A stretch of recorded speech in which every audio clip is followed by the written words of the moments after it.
厉害。 Ketika mereka telah berhasil bertemu dengan Master Xiao atas arahan dari Waseng, tiba-tiba saja sebuah perangkap yang berlapis listrik bertegangan tinggi jatuh dan mengurung Xiao Wu.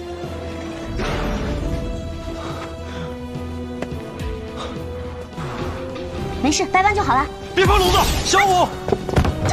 Ternyata ini adalah sebuah perangkap yang sudah disiapkan oleh anak si wali kota. Ia sengaja menyuruh Waseng untuk buka mulut memancing Tansan dan Xiao Wu supaya masuk ke ruangan ini. Walaupun Waseng juga terpaksa melakukan hal tersebut karena si anak wali kota telah mengancam akan membunuh keluarganya. Di sini kemudian anak wali kota mengatakan bersedia membebaskan Xiao Wu asalkan Tansan memenuhi dua syaratnya. Pertama, memperkenalkannya kepada Suyanto, Master Roh yang merekomendasikan Tansan kemarin. Dan syarat kedua, Tansan harus bersedia menjadi bawahannya untuk selamanya. Namun Tansan dengan tegas menolak dan lebih memilih untuk membebaskan Xiao Wu dengan caranya sendiri. 你在干什么？ Ternyata ia nekat menghancurkan kurungan listrik tersebut menggunakan roh pelindung rumputnya. Meskipun dikatakan mustahil, nyatanya ia berhasil membukanya.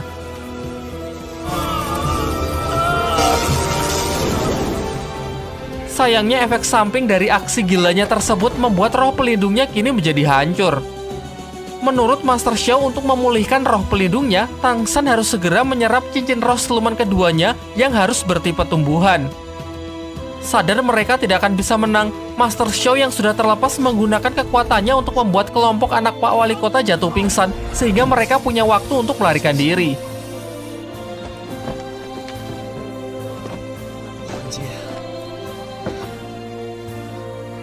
Tak lama setelah itu, efek gas tersebut perlahan mulai hilang. Dan Wasenglah yang pertama kali tersadar.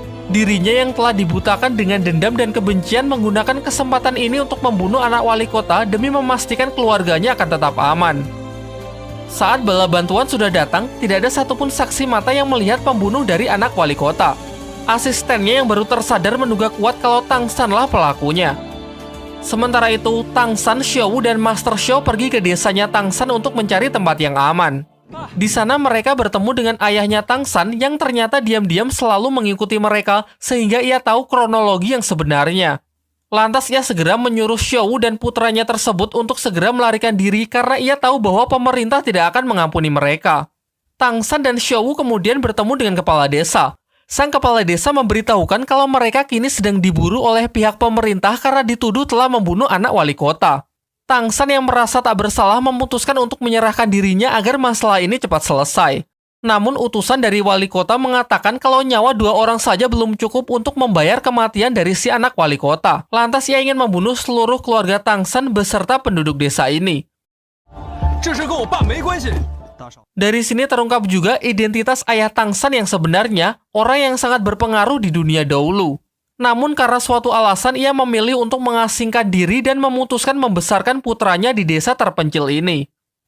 Sementara itu, ayah Tansan yang tahu kalau roh pelindung putranya sudah hancur, membuka sebuah segel di bawah rumah yang di sana tersimpan siluman roh bertipe tumbuhan peninggalan dari ibu Tansan. Kemudian ia mempercayakan masalah ini kepada Master Xiao, sedangkan dirinya sendiri akan pergi ke kota untuk menyelesaikan akar dari permasalahan. Selepas itu, Master Xiao segera kembali untuk membangkitkan roh siluman rotan yang tadi sudah dibuka segelnya oleh ayah Tansan. Ia berencana memanfaatkan amukan dari siluman tersebut untuk mengalihkan perhatian dari pasukan utusan wali kota.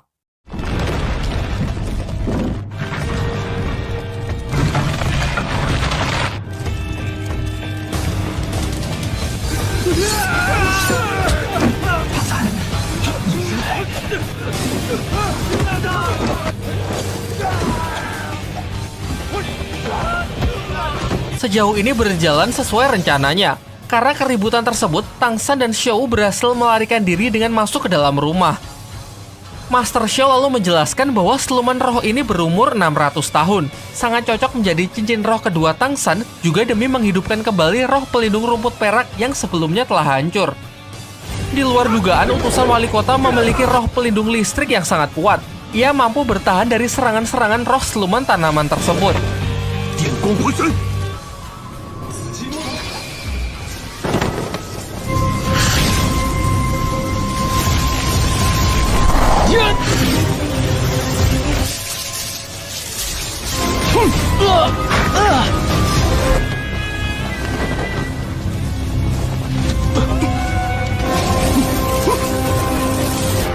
出！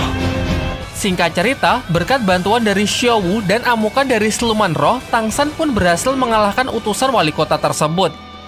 Setelah pertarungan itu, roh siluman pun melemah. Kesempatan inilah yang dimanfaatkan Tang San untuk menebangnya demi mendapatkan cincin keduanya. Karena penyerapan dua cincin roh dalam waktu yang berdekatan membuat tubuh Tang San sangat kesakitan. Xiao Wu yang melihat Tang San sangat menderita, memberikan sedikit energinya untuk membantu Tang San. Singkatnya, Tang San pun berhasil melewati masa kritis dan mendapatkan cincin roh keduanya. Di waktu yang bersamaan, ayah Tang San sudah sampai di kota, menghentikan rombongan dari wali kota dan sendirian ia dapat mengalahkan para pengawal tersebut demi membunuh sang wali kota. Diperlihatkan malam harinya, alih-alih berduka atas kematian pemimpinnya, para warga pun sangat senang karena kini mereka telah terbebas dari wali kota yang kejam yang selalu menindas rakyatnya. Kembali ke rumah Tang San. Terlihat mereka tengah merapikan tempat itu yang sebelumnya heboh akibat bentroknya dengan pasukan wali kota. Tiba-tiba, Master Xiao mendapatkan telepati dari ayah Tang San agar menemuinya di luar rumah tanpa memberitahukan yang lain. Ayah Tang San memberikan sebuah obat kepada Master Xiao yang dapat membantu Tang San dalam proses penyembuhan roh pelindungnya. Sekaligus, ia juga ingin berpamitan karena mulai sekarang ia akan mempercayakan putranya kepada Master Xiao dan meminta agar identitasnya tetap dirahasiakan dari Tang San. Namun ternyata Tang San tidak sepolos itu. Ia pun menyusul Master Xiao dan mengatakan mustahil ia tidak dapat merasakan hawa keberadaan dari ayahnya. Ia kemudian berjanji akan berlatih lebih giat untuk membuktikan bahwa ia bisa menjadi Master Roh yang terkuat. Baru setelah itu ia akan menagih janji ayahnya untuk menceritakan sejarah lengkap mengenai keluarganya. Ba! Singkat cerita, setelah perpisahan mereka, Tang San meminta Master Xiao agar kembali memasukkannya ke Akademi Balai Roh Pelindung. Namun Master Xiao ragu kalau mereka akan diterima kembali setelah semua yang terjadi. Ia pun menyarankan Tang San untuk masuk ke akademi lain yang bernama Akademi Sri Lanka. Meskipun tempat itu berisi orang-orang aneh dan berdiri independen tanpa terikat dengan organisasi apapun. Menurutnya itu akan menjadi tempat yang cocok untuk Tang San. Lalu karena bimbingan Master Xiao selama ini yang baginya sangat berguna, Tang San pun memberikan penghormatannya yang sekaligus menjadi simbol ikatan guru dan murid di antara mereka. Di tengah heningnya malam, Xiao Wu menghampiri Tang San yang terlihat merenung di depan api unggun. Singkatnya, mereka pun sepakat mengikat persaudaraan adik dan kakak dan berkomitmen akan menjaga satu sama lain mengingat kini mereka merasa sudah tidak punya siapa-siapa lagi. Besoknya, Master Xiao mengantar mereka ke tempat pendaftaran Akademi Sri Lanka. Ia menyuruh Tang San dan Xiao Wu masuk sedangkan ia sendiri akan menunggunya di luar. Di sini, Tang San yang tak memiliki cukup uang untuk biaya pendaftaran ataupun uang gedung tetap diterima di akademi karena sikap jujurnya. Pada saat yang bersamaan, ia juga bertemu dengan beberapa siswa lain yang mendaftar, seperti Su Ying yang daftar dengan motivasi ingin bertarung melawan Dai Mubai, seorang murid senior yang juga bertugas sebagai panitia pendaftaran. Juga ada pendaftar lain, seorang wanita misterius yang bernama Hulena. Singkat cerita, siswa senior lain yang bernama Ousiki berbaik hati mengantar mereka menuju asrama akademi yang sudah disediakan. Malam harinya, secara mengejutkan, seorang pria misterius datang membuat onar menyerang asrama para calon siswa baru akademi. Ia mengaku memiliki dendam pribadi dengan Akademi Sri Lanka dan berniat menghancurkan akademi tersebut beserta seluruh siswa-siswanya. Pria ini pun tidak main-main. Dengan kejamnya, ia membunuh Ousiki, siswa senior yang tadi siang mengantar Tang San ke asrama.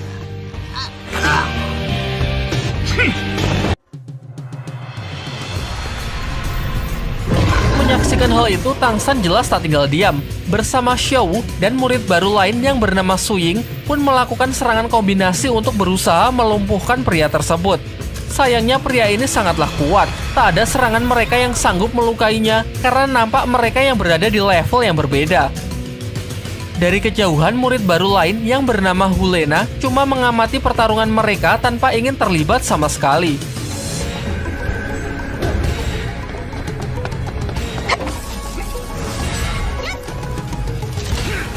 Keadaan pun kian memburuk karena pihak Tang San yang sudah mengerahkan